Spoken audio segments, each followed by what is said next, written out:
नमस्कार साथियों, तो आप सभी का स्वागत है फिर से हमारे एक नई वीडियो में। और आज हम रीजनिंग का प्रैक्टिस सेट लाए हैं जिसमें टोटल 12 क्वेश्चन हैं। और ये सभी हमारे प्रीवियस क्वेश्चन हैं 2023 सीजीएल के भी हैं, एमटीएस के भी हैं, जीटी के हैं और दिल्ली पुलिस के भी हैं। सभी एग्ज़ामों के सभी एग्ज़ामों का क्वेश्चन इसमें डाला गया है। तो ये सभी 2023 और 22 के क्वेश्चन हैं। सबसे पहले मैं आपको सभी क्वेश्चंस दिखा दे रहा हूँ। ये देखिए आज के हमारे सभी क्वेश्चंस हैं, यही सभी मैं आज आपको कराने वाला हूँ। ठीक है, तो अगर आपने वीडियो को लाइक नहीं किया है तो सबसे पहले वीडियो को लाइक कर दीजिएगा और चैनल पर नए हैं तो चैनल को सब्सक्राइब जरूर कर दीजिएगा। तो चलिए शुरू करते हैं। पहली बात तो ये वीडियो बैंकिंग एग्ज़ाम को छोड़ के सभी एग्ज़ामों में आने वाला, ठीक है, क्योंकि बैंकिंग का जो लेवल होता है वो काफ़ी हार्ड माना जाता है, क्योंकि उसमें जो सभी क्वेश्चंस होते हैं उसकी तैयारी कर अलग से होती है। इसमें कहा जाता है कि अगर आप एसएससी सीजीएल की तैयारी कर लेते हैं तो आपके लगभग सभी एग्ज़ाम का मतलब कवर हो जाते हैं। कैसे? क्योंकि जो सबसे हार्ड पूछा जाता है लेवल का, जैसे एसएससी में है, सीजीएल में रीजनिंग, मैथ्स, मतलब सभी उसमें टॉपिक ख़त्म ही हो जाते हैं। अगर वो आपने कर लिया तो रेलवे का भी आप दे सकते हैं। ठीक है, जैसे स्टेट का एग्ज़ाम हो गया था, जैसे यूपी पुलिस का हो गया, तो यूपी पुलिस के लिए आपको अलग से केवल हिंदी पढ़नी पड़ेगी। ठीक है, और उसका लेवल लो होता है। पहली बात तो सभी जो मतलब प्रश्न आते हैं सीजीएल से बहुत ही लो होते हैं। तो चलिए शुरू करते हैं। पहला ही हमारा प्रश्न है यहाँ पे, आकृति को इसमें पूरा करना है कि इसमें कौन सी आकृति चारों में से आएगी।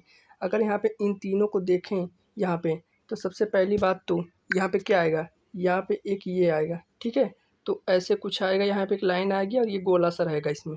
तो कौन सा ऑप्शन में सभी में है।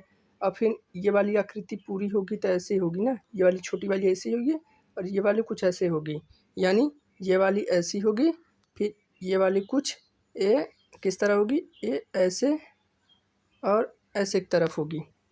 ठीक है, यहाँ पे तो कुछ दिया नहीं, एक ही दिया है, लेकिन यहाँ पे एक और होना चाहिए, इसलिए गलत हो जाएगा।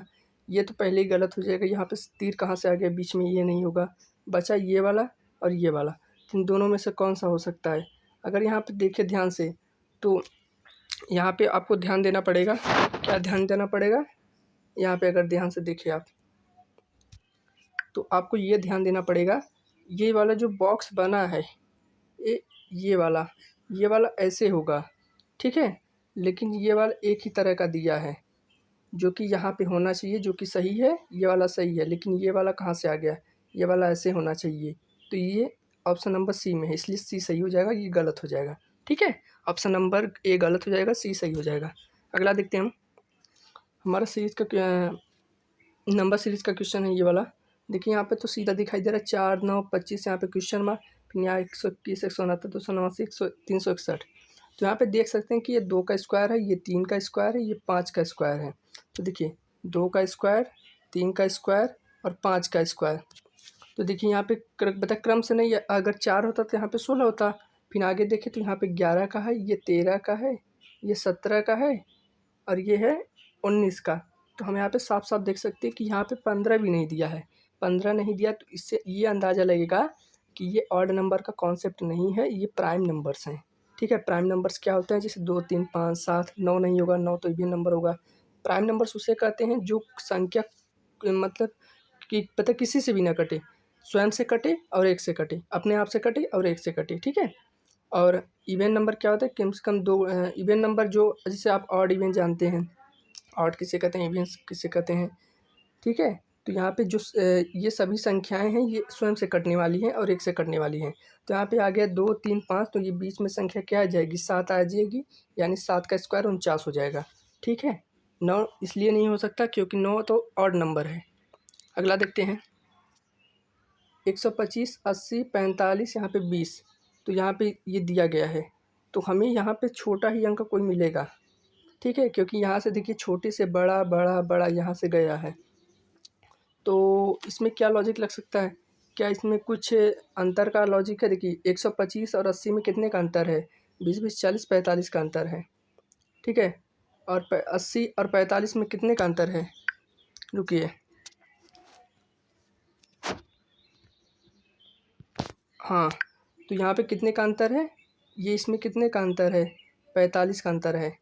इसमें 80 और 45 में कितने का अंतर है, 35 का अंतर है ना। हाँ सही है, 35 का अंतर है। फिर 45 और 20 में कितने का अंतर है, 25 का अंतर है।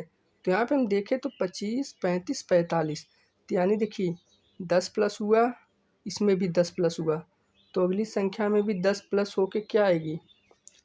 तो यहाँ से ये घटा होगा तभी तो यहाँ 15 आएगा। क्यों? क्योंकि 15 में जब 10 जोड़े तभी तो 25 हुआ, 25 में 10 जोड़े तभी तो 35 हुआ, और 35 में 10 जोड़े तभी तो 45 हुआ, तो यहाँ पे 15 आ जाएगा। ठीक, फिर यहाँ से क्या किया गया था, इन दोनों का डिफरेंस निकाला गया था। तो 20 और 15 का डिफरेंस कितने का होगा? 5 का होगा। ठीक है, यहाँ पे डिफरेंस ही तो हम निकाल रहे थे। 125 80 का 45 का डिफरेंस, 80 45 में 35 का डिफरेंस, 45 20 में 25 का डिफरेंस। तो वैसे ही 20 और 15 में 5 का डिफरेंस, तो कौन सा ऑप्शन हो जाएगा? ऑप्शन नंबर ए हमारा इसका सही जवाब हो जाएगा। ठीक है, अगला हम देखते हैं यहाँ पे दर्पण प्रतिबिंब है, वाटर इमेज, इमेज वाला है क्वेश्चन।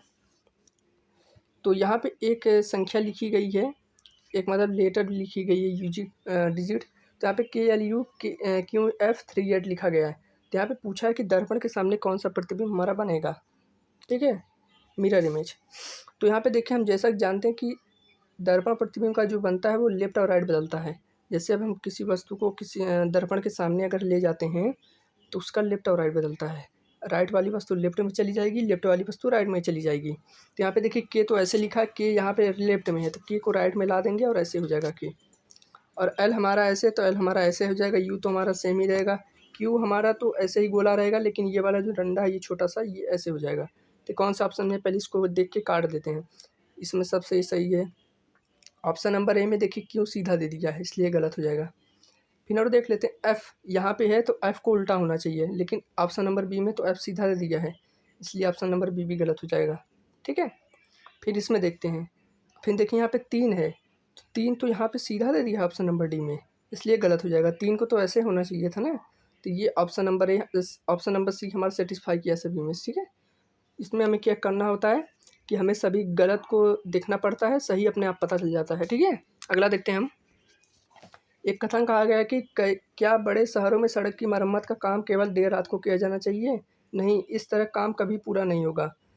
फिर दूसरा निष्कर्ष दिया है, नहीं, बिजली का अनावश्यक उपयोग हुआ। फिर तीसरा, हाँ, दिन के दौरान मरम्मत का काम होने पर आने जाने वाले लोगों को कठिनाई होगी। तो देखिए, हमें इस कथन के अनुसार अपना जवाब देना पड़ेगा, अपने मन से हम नहीं दे सकते। इसमें जो लिखा गया है उसी के, ये कहना क्या चाहता है उसी के हिसाब से इसमें दिया है तर्क। ठीक है, यहाँ पे कहा गया है, क्या आपसे पूछा है कि क्या बड़े शहरों में सड़क की मरम्मत का काम केवल देर रात को किया जाना चाहिए? नहीं, इस तरह का काम कभी पूरा नहीं होगा। तो ये तो सरासर गलत है। क्यों नहीं होगा? रात को तो और जल्दी हो सकता है भाई, क्योंकि सड़क में मतलब बता, जब सुबह का समय होगा तो ट्रैफिक काफ़ी बहुत ज़्यादा होगी, तो सड़क बनाने में काफ़ी दिक्कत हो सकती है। तो रात को करेंगे तो ठीक ही होगा, लेकिन यहाँ पे कहा कि नहीं, इस तरह काम कभी पूरा नहीं होगा। इस तरह की तो बात ही नहीं कही गई कि काम तो पूरा तो होगा ही नहीं। बिजली का अनावश्यक उपयोग होगा, इसलिए गलत हो गया। बिजली तो लगे ही, अनावश्यक उपयोग क्या है? कुछ करने के लिए कुछ खोना तो पड़ेगा ही। फिर तीसरा देखिए, हाँ, दिन के दौरान मरम्मत का काम होने पर आने जाने वाले लोगों को कठिनाई होगी, बिल्कुल सही है। यहाँ पे हमसे कहा गया था कि केवल रात को करना चाहिए काम, तो बिल्कुल सही है, क्योंकि दिन में अगर रहेंगे तो लोगों को आने जाने में काफ़ी दिक्कत हो सकती है। ठीक है, तो ऑप्शन नंबर तीसरा हमारा सही हो जाएगा, पहला और दूसरा गलत हो जाएंगे। अगला हम देखेंगे, कथन में कहा गया है कि सभी चमड़े जूते हैं, कुछ बैग जूते हैं, कुछ बैग कागज़ हैं। फिर यहाँ पे पूछा गया है, तो मैं इसी के अनुसार अपना डायग्राम पहले बनाता हूँ कि सभी चमड़े क्या हैं, जूते हैं। तो ये सभी चमड़े क्या हैं, जूते के अंदर आ जाएंगे। ठीक है, देखिए, सभी चमड़े क्या हैं, जूते हैं। तो ये डायग्राम बन गया। ठीक, कुछ बैग जूते हैं, कुछ बैग, कुछ का हिस्सा यही वाला तो है, ये वाला कुछ का हिस्सा बैग के अंदर आ रहा है। ठीक है, कहा गया था कुछ बैग कागज़ हैं, कुछ बैग कागज़ है। देखिए डायग्राम एकदम परफेक्ट बन गया हमारा। कुछ वाला यही हिस्सा छोटा सा है, कुछ बैग कागज़ हैं। तो हमसे निष्कर्ष में पूछा क्या होगा, तो कुछ पूछा निष्कर्ष में, कुछ कागज़ क्या चमड़े होंगे? कुछ कागज़ चमड़े हैं क्या? कुछ कागज़ चमड़े नहीं हैं, बिल्कुल नहीं है, इसलिए गलत हो जाएगा। ये इसका संबंध ही नहीं दिया है। कुछ जूते चमड़े हैं, इसका हिस्सा नहीं टच कर रहा है चमड़े के अंदर। चमड़ा वाला हिस्सा तो यही वाला है ना, केवल यही वाला तो हिस्सा है चमड़ा का। ठीक है, कुछ जूते चमड़े हैं, क्या कुछ जूते चमड़े हैं? बिल्कुल सही है, कुछ का हिस्सा यही तो है, सही वाला। अगर कुछ बोल के बाहर से अंदर की तरफ आता है तो बिल्कुल सही होता है। कुछ जूते कागज़ हैं, क्या कुछ जूते कागज़ है, नहीं इसका संबंध ही नहीं है, यहाँ पे इसका टच नहीं हो रहा है बॉर्डर। अगर पूछता कि क्या कुछ जूते के कागज़ होने की संभावना है तो हो सकता था, इसलिए हमारा दूसरा सबसे सही होगा, पहला तीसरा गलत हो जाएंगे। ठीक है, अगला देखते हैं हम। ऐसा ही दिया इसमें कि सभी कुएं नहर हैं, सभी नहरें नदियां हैं, तो ऐसे ही तो सभी कुएं, ऐसे डायग्राम बनाएंगे यहाँ पे। सभी कुएं क्या हैं, नहर हैं। फिर सभी नहरें नदियां हैं, तो सभी नहर नदी के अंदर आ जाएगी, ये बड़ा वाला हिस्सा नदी का हो जाएगा। ठीक है, फिर अगला कहा गया निष्कर्ष में कि कुछ नहरें कुएं हैं, क्या कुछ नहरें कुएं के अंदर आ रहे हैं, बिल्कुल सही है। कुछ नदियां कुएं हैं, क्या कुछ नदियां कुएं हैं, बिल्कुल सही। ये बड़ा वाला हिस्सा का, ये वाला हिस्सा तो है इसके अंदर कुछ का। अगर ये बोलता कि सभी नदी कुएं हैं तो बिल्कुल गलत होता, कुछ का हिस्सा, यही वाला तो हिस्सा नदी के भी अंदर तो आ रहा है, इसलिए दोनों सही हो जाएगा। ठीक है, पहला और दूसरा दोनों सही हो जाएगा। अगला देखते हैं हम। हाँ, अगला पूछा है ये वाला। अच्छा, इसमें कितने त्रिभुज है, तो ये बड़ा सिंपल सा है। जैसे मैं एक ट्राइंगल ये वाला बनाता हूँ, मैंने आपको एक वीडियो में कराया है इसका ट्राइंगल। ठीक है, अगर ये बीच में पाई खिंच जाती है तो देखिए पहला ट्राइंगल तो कौन सा हो गया, पहला ट्राइंगल तो ये वाला हो गया। ठीक है, दूसरा ट्राइंगल ये हो गया, और तीसरा ट्राइंगल ये बड़ा वाला। ठीक है, ये तीसरा ट्राइंगल बड़ा वाला। तो हम कह सकते हैं कि एक ट्राइंगल, दो ट्राइंगल, और ऊपर वाला बड़ा तीन ट्राइंगल, यानी पूरे मिला के तीन ट्राइंगल हैं। लेकिन इसका एक शॉर्ट ट्रिक है, जैसे अगर किसी ट्राइंगल के बीच में अगर एक पाई खींची है तो उसको काउंट करेंगे 1 और 2, और इन्हीं को आपस में जोड़ देंगे तो 3 हो जाएगा। जैसे अगर मैं यहाँ पे 2 ट्राइंगल खींचता हूँ, अब पूछता हूँ कि इसमें कितने त्रिभुज हैं। अगर ऐसे है, अगर ये पूछूँ कि इसमें कितने त्रिभुज हैं, तो देखिए 1 2 3, और तीनों को आपस में जोड़ दीजिए तो 1 + 2 + 3 कितने हो जाएंगे, 6 ट्राइंगल, यानी इसमें 6 ट्राइंगल हैं। तो उसी प्रकार इसमें देखिए गिनना पड़ेगा, तो 1 2 3 4, इन सभी को जोड़ दीजिए तो 1 + 2 + 3 + 4, तो 2 1 3 3 6 4 10। ऑप्शन नंबर डी इसका सही जवाब हो जाएगा। ठीक है, हमें ऐसे ही करना होता है। मैंने इसको पिछली वीडियो में भी कराया हुआ है, तो आप जाके देख सकते हैं उसको। अगला देखते हैं। यहाँ पे पूछा गया कि कौन सबसे पहले आएगा। ठीक है, तो यहाँ पे देखिए पी तो सभी में कॉमन है, तो पी को नहीं ले सकते, पी के अनुसार तो हम नहीं बता सकते कौन सबसे पहले आएगा। ई भी सभी में कॉमन है, एन भी सभी में कॉमन है। यहाँ पे बचा G D T T A. तो सबसे पहले जानते हैं कि ए 1 नंबर पे आता है, तो यानी 6 नंबर पहले आएगा।